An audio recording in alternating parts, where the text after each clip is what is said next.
Assalamualaikum warahmatullahi wabarakatuh. Halo teman-teman semua, apa kabar?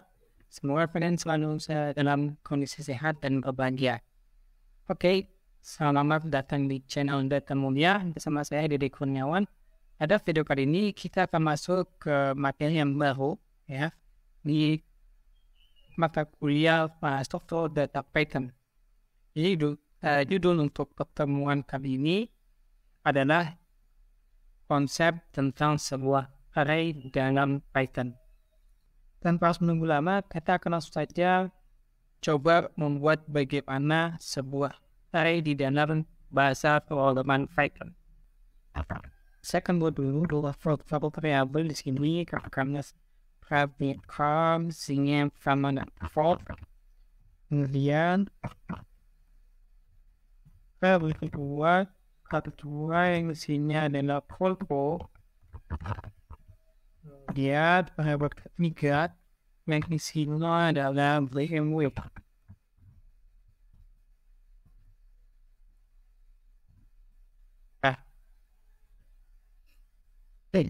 Jika Anda memiliki sebuah data ataupun kepemilikan terhadap sebuah mobil, di sini katakanlah Anda mempunyai 3 buah mobil dengan merek berbeda. Ya. Bagaimana Anda untuk menyimpan data-data mobil tersebut? Apakah hanya akan menggunakan variabel tunggal seperti ini?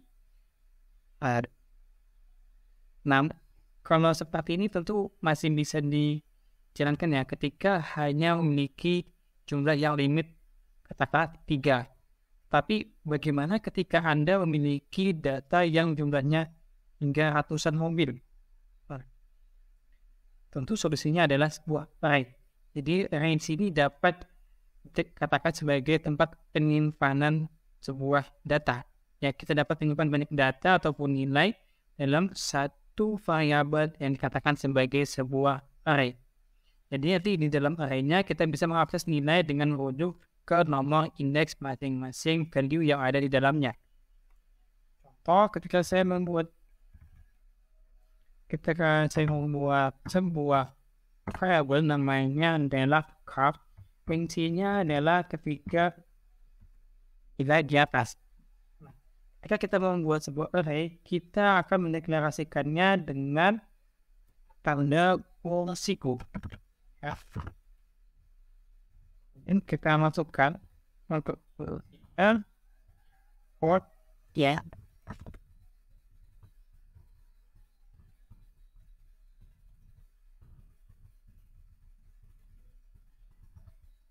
Oke, kalau lebih seperti ini. Dan ini saya akan komentari dulu.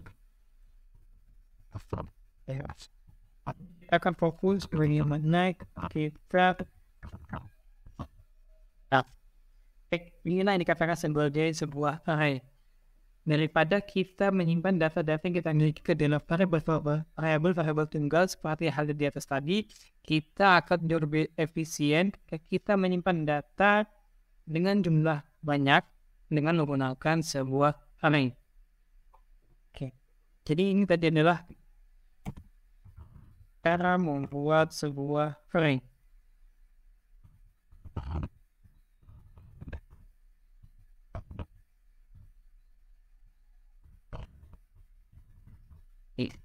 Simpan ya. Kemudian tadi kita sudah tahu bahwa sebuah array ini memiliki yang namanya indeks.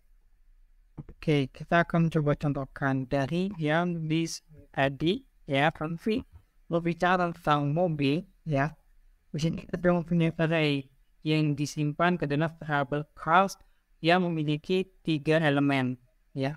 Ini mempunyai panjang elemen adalah 3, tetapi secara indeks dia bernilai dari 0 untuk Ford, kemudian 1 untuk Volvo, dan 2 untuk BMW ya. Jadi perlu diingat bahwa untuk sebuah indexing dalam sebuah array di Python, kita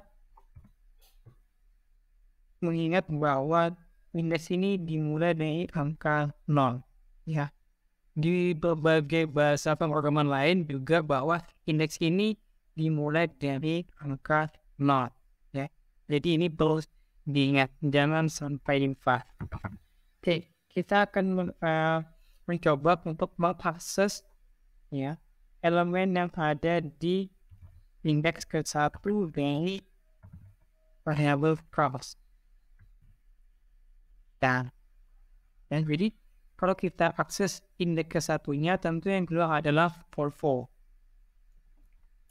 Kita can set a different keterangan dulu.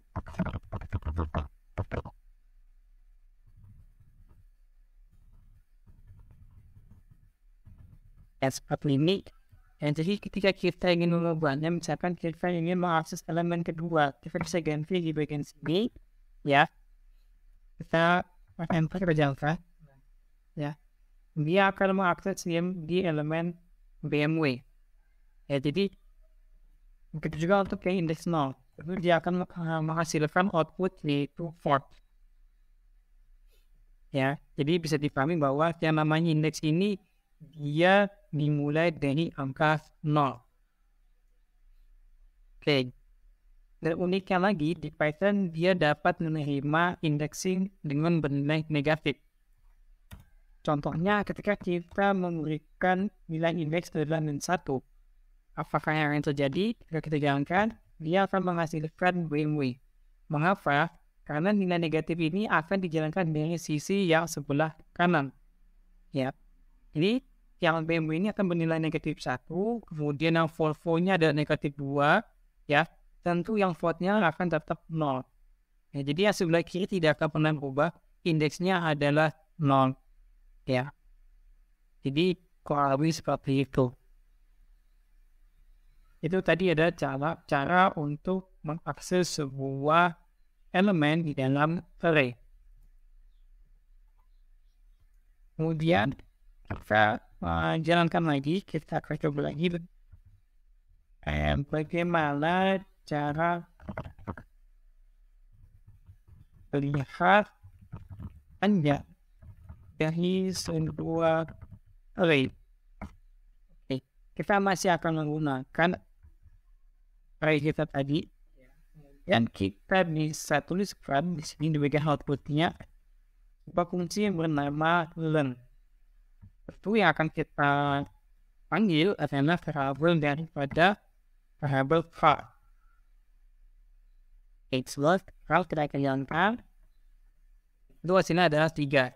Jadi fungsi atau fungsi dari metode fungsi dari sebuah learn di sini adalah untuk menghitung jumlah elemen yang ada di dalam array. Berbeda dengan indeks, ya. Dia akan menghitung jumlah elemennya tentu dimulai dari angka 1. Itu mengapa nilai output yang dihasilkan adalah 3.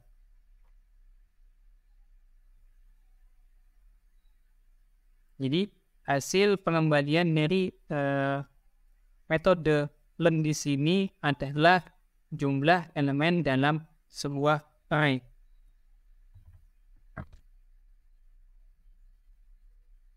Nah, selanjutnya adalah sebuah cara ketika kita ingin mengakses elemen array dengan menggunakan yang namanya perulangan. Oke, kita coba.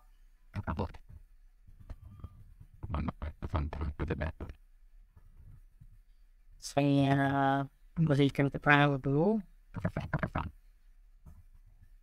Kita masih menggunakan variabel yang tadi, ya, variabel cost. Kemudian kita coba bagaimana membangun sebuah keulangan untuk mengakses masing-masing elemen di dalam variabel cost.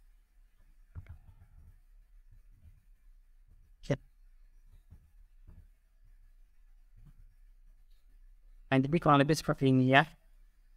Jadi kita bisa menuliskan nilai apapun untuk di bagian sini, ya. Ini untuk menjadikan iteratornya, ya, yang menjadikan pemicu untuk perulangannya dalam menghasilkan output, ya. Nah, jadi for di sini, ya, kemudian kita bisa tuliskan apapun di sini dan diikuti dengan in ini dia akan mengecek elemen-elemen yang ada di variable array yang berisi daripada class-nya ya. Nah, nanti yang dicetak tentu yang ada yang bernilai X. Nah, kemudian kita bisa memvariasikannya dengan cara seperti ini. Ya, kita bisa misalkan ingin membuat dia tampilannya ke samping. Kita bisa gunakan opsi enter public. Ya, jadi kalau seperti ini. Jadi masih cukup mudah untuk mengakses array baik secara satu persatu ataupun dengan menggunakan yang namanya keundangan for in. Kemudian yang akan kita coba selanjutnya adalah bagaimana menambahkan elemen ke dalam array. Ya, kita akan coba bagaimana kita menambahkan elemen ke dalam sebuah array. Kita sudah punya tadi array mobil ya.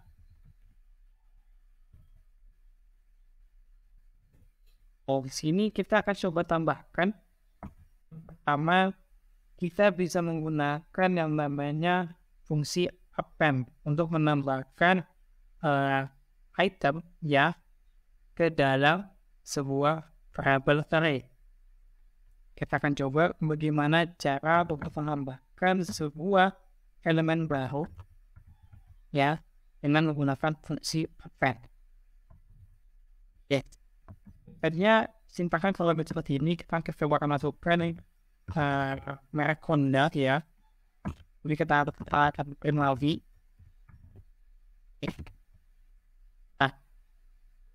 Jadi caranya kalau seperti ini ketika kita menggunakan fungsi append untuk menambahkan elemen array ke dalam sebuah array ya. Jadi ada beberapa cara ketika kita menggunakan yang namanya yang kita bisa gunakan ketika kita ingin menambahkan data ataupun elemen ke dalam array. Yang pertama kita bisa menggunakan fungsi append. Dan yang kedua kita bisa gunakan cara lain yaitu namanya adalah insert. Ya. Jadi kalau insert kita bisa tentukan secara spesifik dia mau diletakkan di bagian mana. Ya. Coba kita jalankan dulu. Oke. Ya.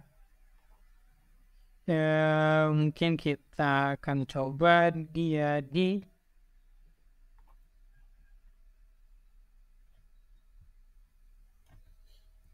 ya. Jadi kalau lebih seperti ini berbeda dengan append. Append ini tentu dia akan selalu hasil elemen yang ditambahkan ke dalam array tersebut akan berada di posisi bagian belakang.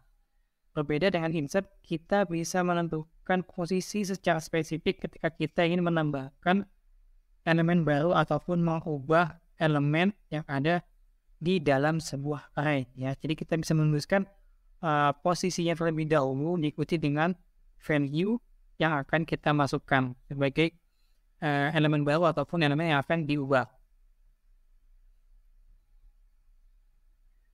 Oke, itu tadi cara bagaimana kita menambahkan elemen baru ke dalam sebuah array. Kemudian, setelah kita berhasil untuk menambahkan, kita akan mencoba untuk menghapus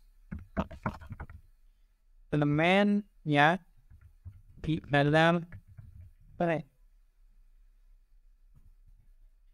Jadi untuk menghapus ya, kita bisa menggunakan yang pertama adalah metode pop ya. Ini saya akan ambil dulu di sini. Oke, kita akan gunakan fungsi namanya pop. Nah, kita menggunakan fungsi pop ya, yang harus kita isikan adalah indeks dari nilai yang akan kita targetkan. Karena kita ingin menghapus nilai BMW, jadi yang kita tuliskan di dalam pop di sini adalah indeks dari BMW tersebut, yakni 2. Nih, ketika kita akan menjalankan, ya, kita akan melihat bahwa popnya akan terhapus. Nah, oke. Jadi, yang akan menjadi target di pop ini adalah indeks. Kemudian, ada cara yang kedua, kita bisa menggunakan fungsi yang namanya remove. Ya. Kalau lagi, kita akan menggunakan fungsi namanya remove. Berbeda dengan pop, ya. Kalau remove, kita akan spesifik menyebutkan daripada nilai yang akan dihapus. Tidak lagi menyebutkan indeksnya. Seperti ini ya. Dan bisa lakukan seperti ini. Dan ini namanya ini kapital. Nah, jadi ketika kita menggunakan fungsi remove, ya saya di sini menargetkan merek fork untuk dihapus. Maka merek tersebut akan dihapus secara spesifik berdasarkan nilai yang saya tentukan. Maka sini adalah Volvo dan BMW. Ya. Kemudian ada cara lain ketika ingin menghapus, yakni kita bisa menggunakan fungsi clear. Ya, fungsi clear di sini gunanya untuk menghapus seluruh elemen yang ada di dalam sebuah array. Coba kita tulis lagi di sini. Klik clear.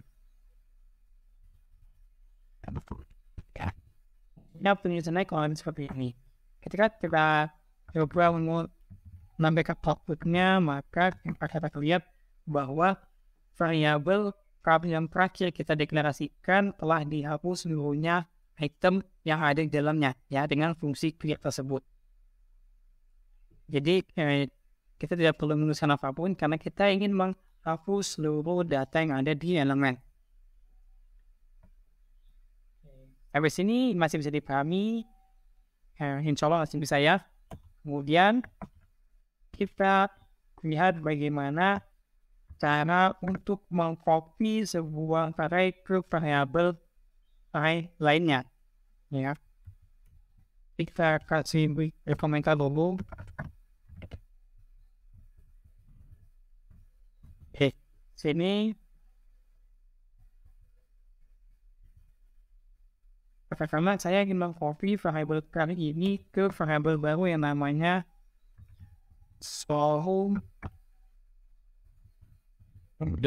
Ya, saya ingin memasukkan semua data di variabel car ke variabel baru yang bernama Soho Mopin. Kemudian caranya adalah kita tinggal menggunakan fungsi copy. Sini untuk melihatnya kita bisa menggunakan output yang kita tampilkan untuk variabel barunya, yakni Soho mobil. Kita sudah lihat di sini bahwa hasil elemen yang ada di variabel car sudah dipindahkan isinya sama persis ke Soho mobil. Ya.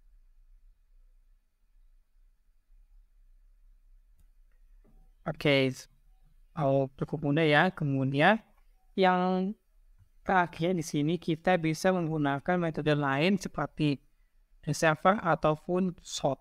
Ya, di sini kita akan coba lihat untuk yang metode urutan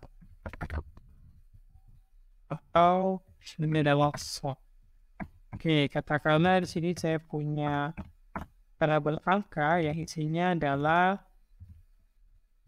2, 3, 4, 5, 6, 8, 9 ya, tapi ini akan saya acak 9, 5, 6, 4 ya, tapi tidak ada yang sama di sini. 4 ini yang 4 dan di sini ini ada 6-nya, ini ada 1-nya, ini ada 2-nya, ini ada 3-nya. Oke, kemudian kita akan coba menggunakan fungsi sort.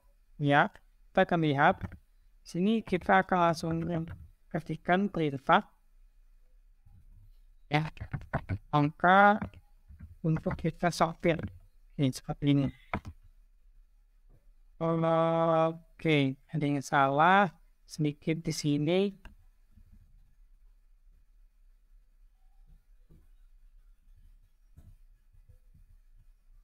Oke, sebelumnya kita coba buat di sini ya.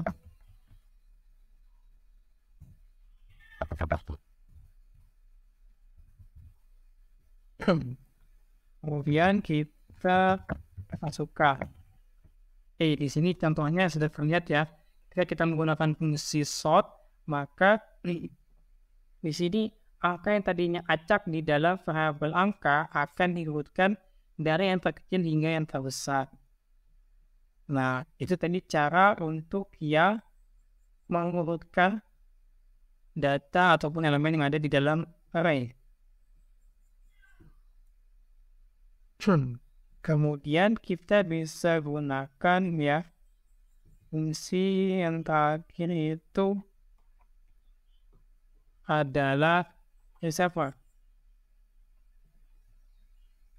Ya, coba kita profil lagi. Kita bisa gunakan yang ini dulu ya. Ini kita jalankan. Oke, kita akan gunakan fungsi yang receiver. Ini siapa? Salah. Jadi ini gunanya untuk membalik nilai yang ada di variable array. Jadi karena gini, kita akan gunakan sini fungsi nakal, tentunya sini reverse ya, ada seperti ini. Dan kita untuk yang box-nya. Ya, ini dia akan membalik nilai yang awalnya ada di indeks kedua pindah ke indeks 0 ya, yang 0-nya pindah ke belakang. Tentu yang di sini yang value-nya tidak akan berpindah karena di posisi yang tengah. Ya, jadi kalau lebih seperti ini. Jadi akhir yang tadi adalah tentang bagaimana kita dalam melakukan banyak hal dengan sebuah array. Jadi setelah ini kita akan belajar tentang struktur data stock ya, tumpukan ataupun queue untuk antrian. Jadi sampai di sini dulu video pembelajarannya. Sampai ketemu lagi di video selanjutnya. Oke teman-teman semua, see you next video. Bye.